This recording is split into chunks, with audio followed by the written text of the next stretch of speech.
Showing up with intensity, focus, and discipline every day, even when it's hard, even when you don't feel like it, that's how you separate yourself from everyone who will settle for mediocrity. Are you really journaling? Are you really backtesting? Are you putting in the effort that you need to become exceptional? Because 90% of traders fail. If you do not want to become like that 90%, you actually need to be doing the things that the 90% aren't. You have to be relentlessly looking into yourself, looking into your habits, and getting rid of anything that slows you down. Every single useless movement or everything that works against you or doesn't work for you is actively working against you. No crime in the casino.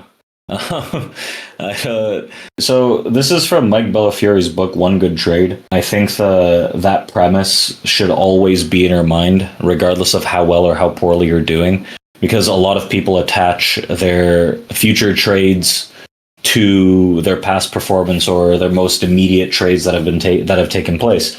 Like what I mean by that is, for instance, right, what Mike Bellafiori talks about is just one individual trade. You're only focused in the market at one point in time, literally the now, the present. Whenever you're looking, it is going to be one single individual trade. That's all you care about.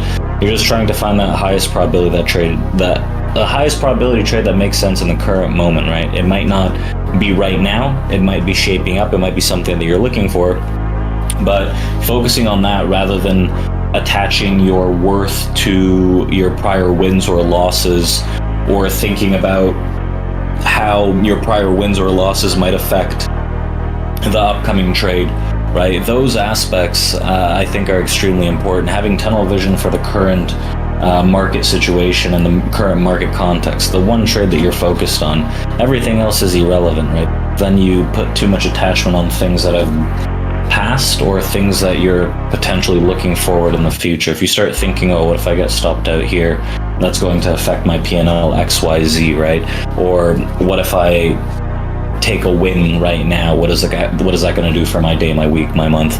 I don't think that those things in the past and in the future necessarily matter. It's just the focus of what it is that the market's doing right now and focusing on just trying to pinpoint the highest probability trade, regardless of the outcome, right? You start thinking about outcomes of trades, you've probably lost the psychological battle before you even enter the trade. I think that's better than no crying in the casino. As above, so below. Whatever you're thinking up here is what you're going to get out here.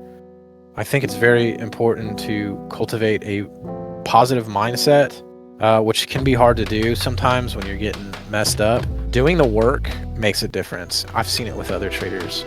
Recording, reviewing, and then cultivating a positive mindset.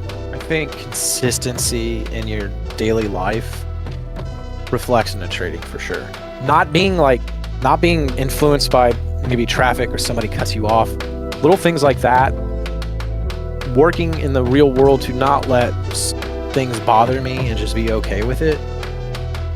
That translates into trading for sure. My first question is, when the market moves, right, like very fast and unpredictably, how can you make confident decisions without second guessing yourself? Okay, a lot of it is through market experience. Whenever I'm confident in a trade, no matter what happens, I know my criteria for entry. If the criteria is met, I execute regardless of how fast the markets are moving.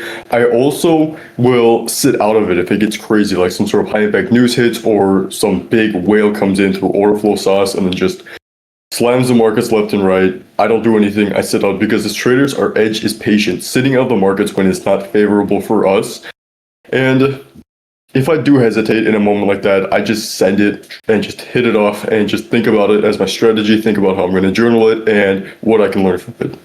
Okay, and then my next question would be how would you handle a really big win if you do get a really big win? And do you think it would affect your future trades, your mindset, psychology? No, not really. Really big wins aren't something I focus on. I'm really detached from my P&L, regardless of how much money I make on a day or how big my losing days are or how big my winning days are. I always focus on making sure I'm executing on my strategy properly. I'm not going outside of it to get that big win. I'm not breaking my strategy to be greedy or over trading or over leveraging just to get larger wins, because I could also get larger losses from that as a result. So I'm really detached and I do not focus on my P&L at all. Usually throughout the week, I make it a high effort to not look at my account P&L, not look at my dashboard, and just keep trading until I know I have enough winning days and enough capital in my account to request a payout. Because it's not really it's not really healthy. It's really counterproductive to be focusing on your P&L, how much you're making and how much you're losing a day. It's good to know how much drawdown you have or how much you're able to scale if you're planning on adding more contracts, if you're using the proper scaling plan. But for me personally, I don't even look at the P&L. I don't even think about the wins, the losses, the risk to reward. I just care about properly executing and applying my edge, journaling it, being productive, and that's really it. Just not giving it to any bad habits, which is over trading, over leveraging, and just impulse trading, revenge trading. There's so much things you could do.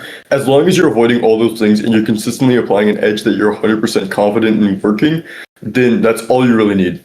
It just has to be sustainable. Okay, and then do you think, like, do you have any like daily habits that you do or like routines that can help you maintain focus or discipline? And like, how would you like create a framework for that for like other traders? So daily habits and routines, it's kind of what makes me. If you see my YouTube videos, I wake up, go throughout my day, I go through my whole process, which is waking up, getting coffee, doing my pre-market analysis, doing my journaling, live trading, just all of that every single day. It keeps you in check. If you guys ever read Atomic Habits, you're going to see how these habits can really define your future. But basically, after I wake up, get my coffee, I try to get active and I try to meditate because you need to go into the markets and the charts with a clear mind. Sometimes whenever I did wake up and I was completely shirtless, I woke up like 20 minutes before the market opened. I did not do my pre-market analysis. I was completely unprepared. Usually I get up because I know as a fact from the times I did show up to the markets like that and I took a loss because I was unprepared. I didn't know whether if I was right or if I was wrong, if I just got stopped out. So I try to re-enter not knowing that the max drawn liquidity has already been ran or something that invalidated the trades I took after that.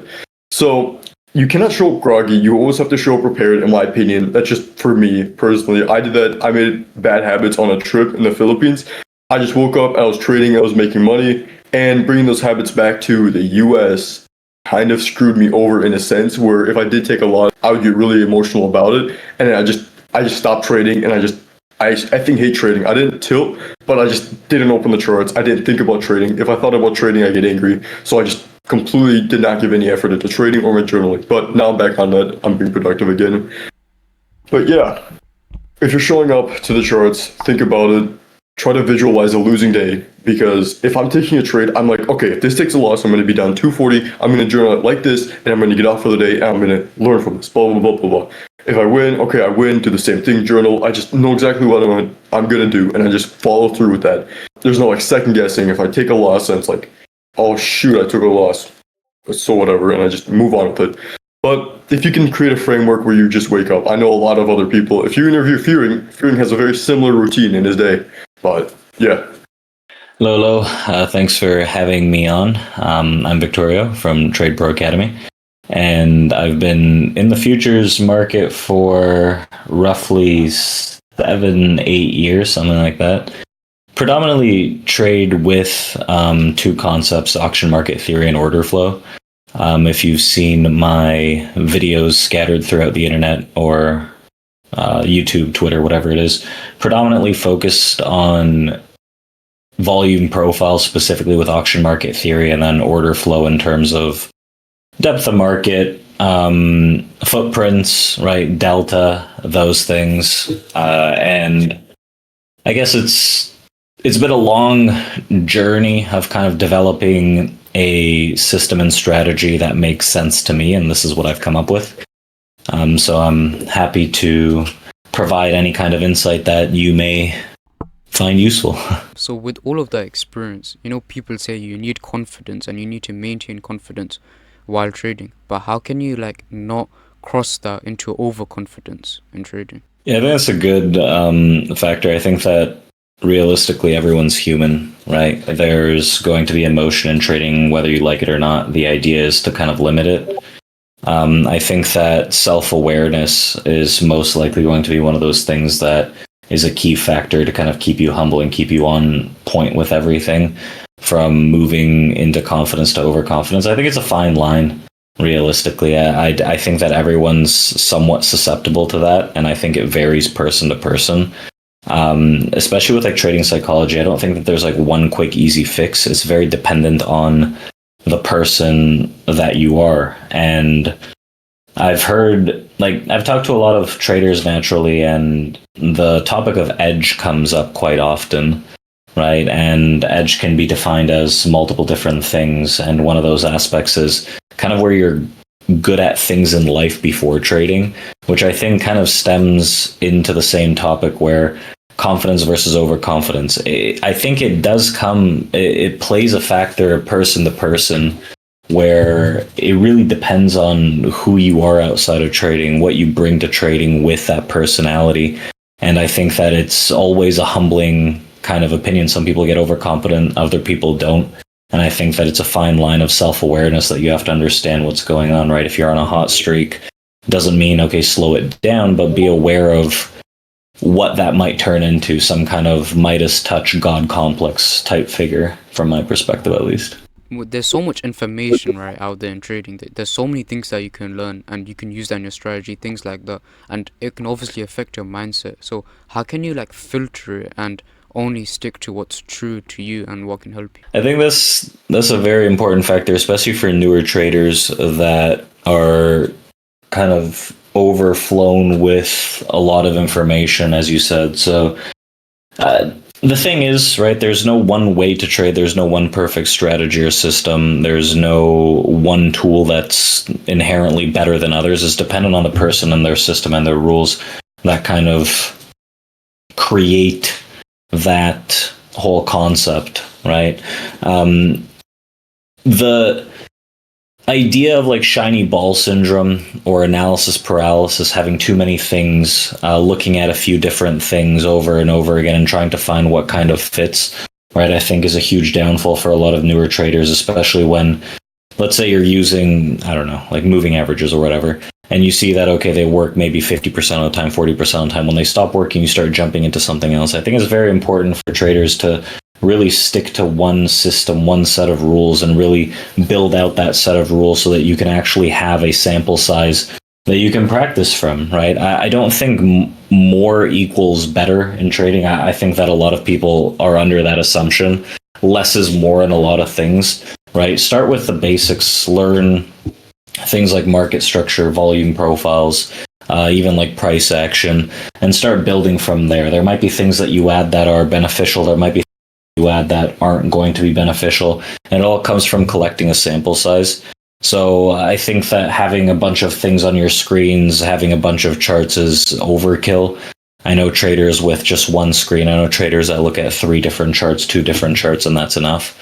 My point with all that babbling is that find a set of rules, test that set of rules, and stick to those sets of rules until you have a sample size to determine if there's edge or not in that process and trading strategy, right? Rather than having several different things up, right? Start very basic and only add things if you see that you're lacking information in specific aspects, right? Like, for example, volume profile. Okay, great.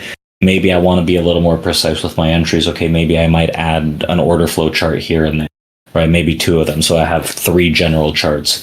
Again, it's a lot of, like, too much is just too excessive. You've had all of this experience, right? How can you make this into like a profitable career? Because most people say it's gambling, things like that.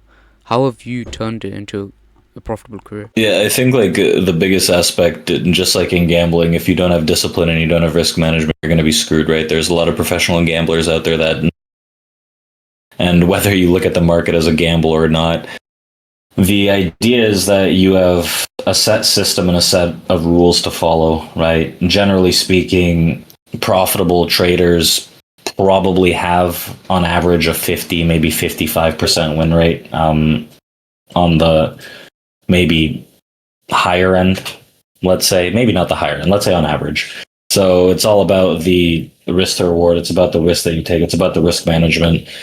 Like, it's a career that obviously has massive inherent risk whenever you sit down in front of the computer, but your job is to mitigate that risk and be disciplined enough to follow through.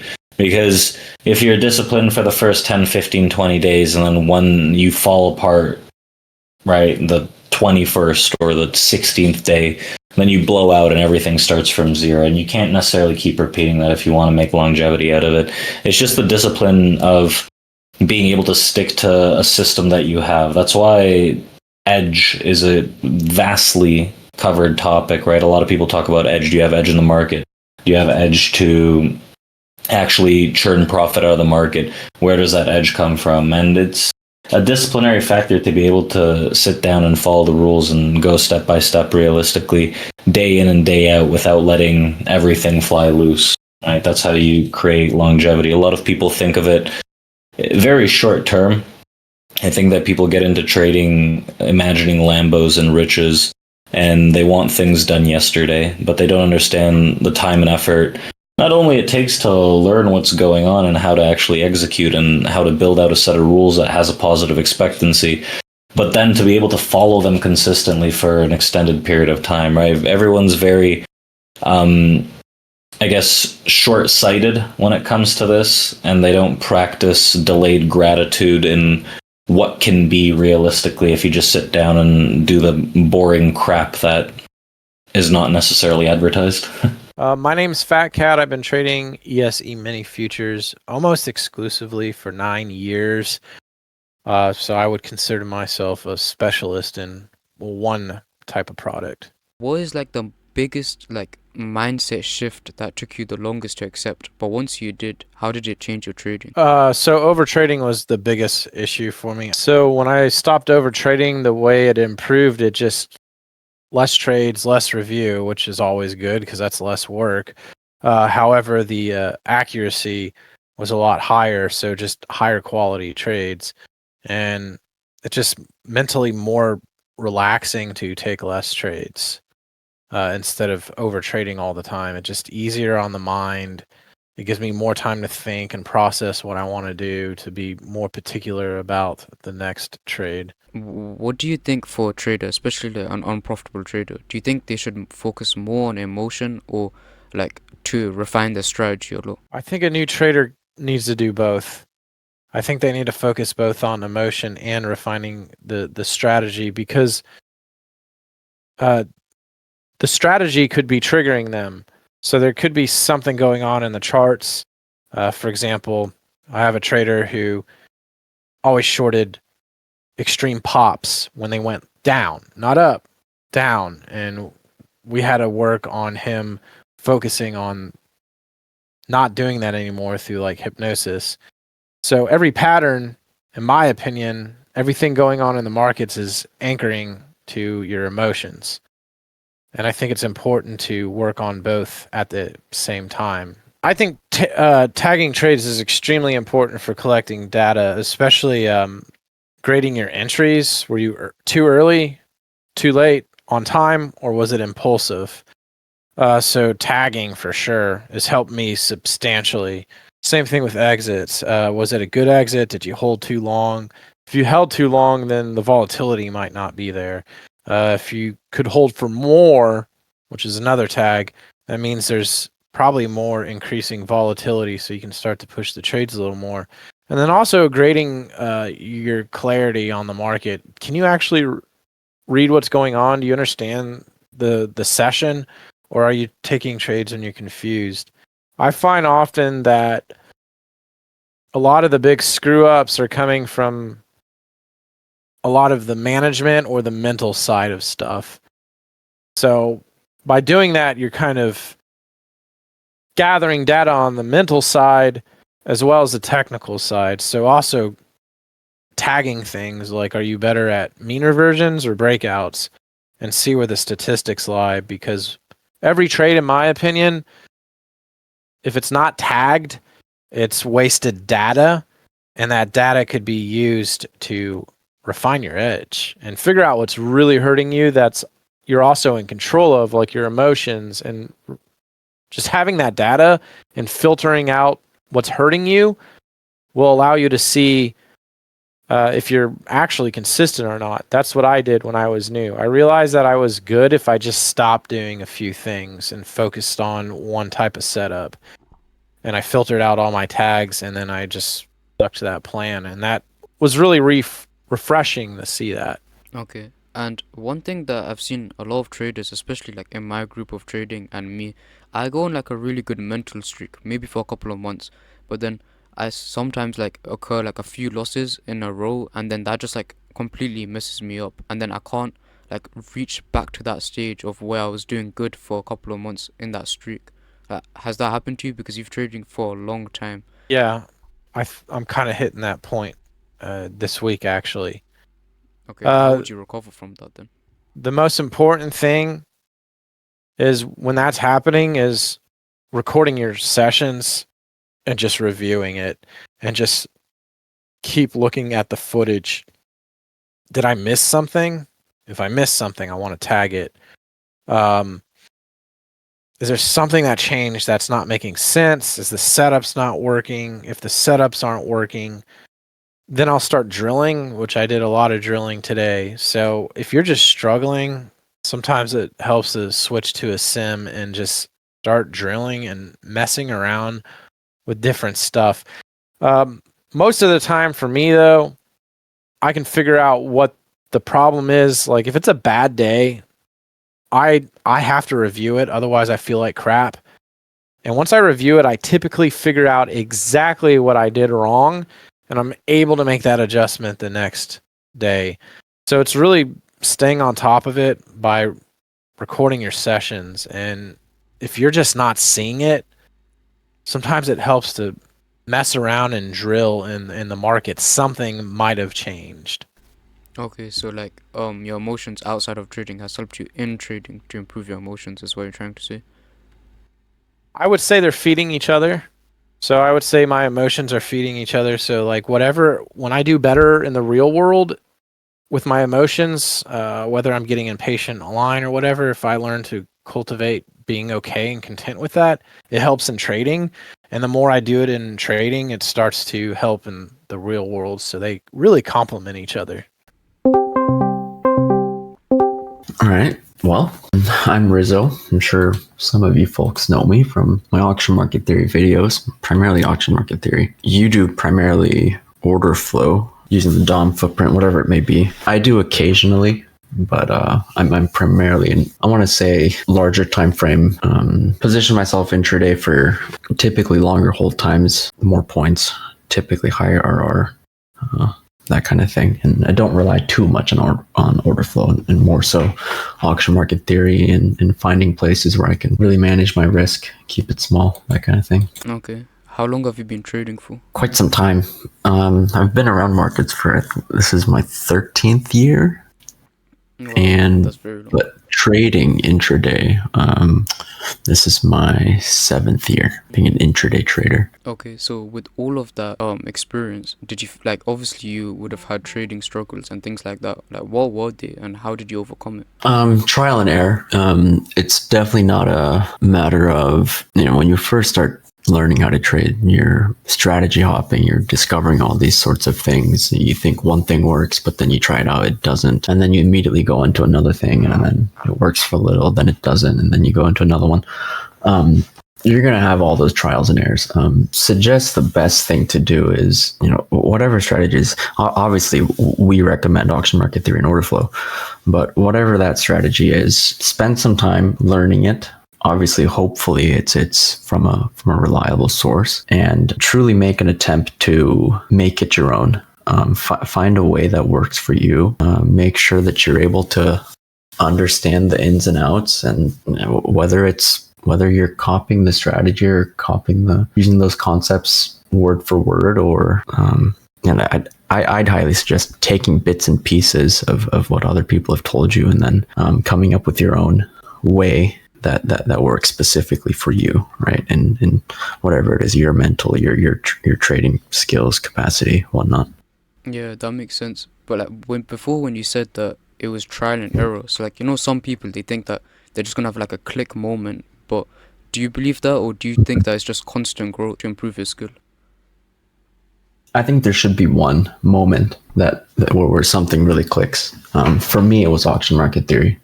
And visualizing it through a volume profile or a TPO, whatever it is that you prefer. First learning the concept of auction market theory, and then seeing it visually play out via volume profile.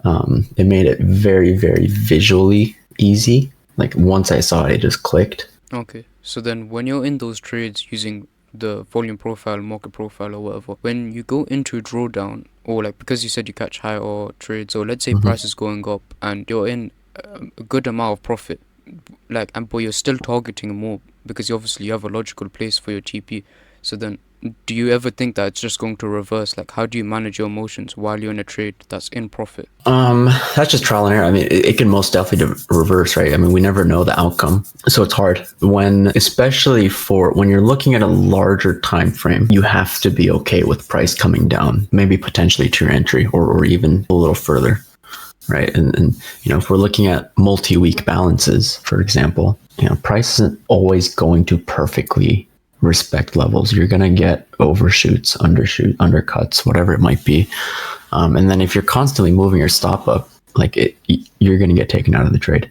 So that's more true for higher time frame trades. If you're looking at multi-week balances, multi-day balances, that kind of thing, especially if you're holding into the ETH, if you're swinging overnight. It's a smaller time frame. You're like intraday. If you're looking at an intraday profile, you should be able to move that stop a little quicker. There's going to be less of a chance that price has to come down into your entry again. If you are getting a good enough entry at, let's say, the upper end of a balance or lower end of a balance, the more time it spends down there, if it's like revisiting your entry like a couple times, like at that point, you got less of a likelihood of it working, and you're going to end up imbalancing in that direction more likely than not. Okay, so then when you like can handle it, like reversing on you at any moment, do you think that traders, like beginner traders, things like that, do you think they should suppress their emotions, or do you think they should like accept them and learn to not act on them? I think as a beginner, you should just let it go. I think it'll be a good learning experience. At my current state, my current journey, I'm having a tough time. Once I make a decision, once I'm in a trade, I prefer to just let it run with my original stop and ideal take profit, because the more I'm forced to make a decision, the more decisions I make, the more likelihood I am to be wrong. My win rate averages at like 50%. Right now I'm on a hot streak and I'm at like 60% on the month. But the more decisions I make, the worse it is for me, right? So whether it's I'm in a trade and I'm seeing some order flow stuff, and then I'm kind of spooked out, decide to cut it, but then later I realize like, oh, it just ends up going to my target anyway. The trade ends up working, and then sometimes I do make that decision and I end up being right. So it's a tough spot even for me. So what you're trying to say is that psychology can be very discretional, like discretional trading. It's about adapting to that moment when you're in that trade. It shouldn't be just like one thing that suits all type of thing. Yeah, I would say so. And even I struggle with it. Like so sometimes I want to, let's say, cut a trade early, but then like I know that the more decisions I make, the more I'm likely to be wrong. That's just the fact of the matter when it comes to trading. Because usually the only reason I'm in a trade is because I planned for it going into the session. So if that plan doesn't work out, so be it. I get in the trade. If it doesn't work out, so be it. If I'm micromanaging the thing, the more chances I have of getting maybe stopped out, or let's say I move my stop up, or let's say, I'd rather not make too many decisions. That's just sort of where I come from. Okay, so you're saying that if you make more decisions and you don't keep your plan simple, you're basically just messing up your probabilities of winning. Is that what you're trying to say? Yeah, especially for me. Mm-hmm. Okay, and then let's say that you've done a long trading day, right, and you just feel exhausted mentally, because let's say you see a trading opportunity, right, and because you've lost so many times in the past, let's say, because it's just a part of your edge, right, probability of you losing, so then now you're thinking, should I miss this trade and wait for a better one, or like, what do you think when you're in like a streak of losing? No, you just take it. Well, you first have to identify, like, are you taking the losses because you're deviating from your plan? Like, are you getting in where you shouldn't be? In the past, that's often been the case for me. I've gotten better now. I only play longs. I only play upside. So you can imagine on a trend day down, I used to struggle quite a bit. But now I've gotten better to the point where I've limited the number of levels I have. I stick to key levels. And if I do take a trade on what I think might be a trend day down, or in the process of one time framing down intraday, and if I do get in a long, I know my spot, and I know to get out early, or I know to get out into maybe not my full target, but up against a moving average or an anchored VWAP that's sloping down, right, or up into like the last little down imbalance we had, or when you're taking multiple losses in a row, as long as it's part of the plan, like as long as they're good areas in which you can manage risk, I think you should be taking it every time. You said that you only enter longs. Why is that? Why don't you enter shorts? It's too much for me to think about. So you're just keeping it even more simple with just one idea. Yeah. And if you're only looking to trade in one direction, your setups are limited, right? So especially when it comes to auction market theory, we're working mostly with the idea of markets remaining in balance and staying rotational until otherwise, of course. In the past, I've struggled with getting in, let's say, getting into a long at the lower end of a balance and then trying to take it up to the upper end, right? It's the ideal target. But then, like, sometimes you just imbalance and keep going it's away from value. And it's been tough. Let's say once you get to the upper end of the balance, do you take off the entire position? Do you trim most of it? Do you trim some of it? Or do you just simply click the reverse button? Right. I feel like it's better for me to take most of it off, leave a couple runners, move the stop up, and then add a couple more if we get above the level and start imbalancing, as opposed to having that confusion of okay, do I take the entire thing off? Do I take some of it off? Do I reverse short? Like once I take all of it off or most of it off and move my stop up, I'm comfortable there. If it reverses back down, like okay, rest of it gets stopped out and then I'm out, right? That is the end of the video, guys. Hopefully you guys actually learned something, and this will help you further if you guys had any psychological problems, and hopefully these questions were good that I asked these very profitable and consistent traders. There's a Notion below in the description, and thank you guys very much for watching this video.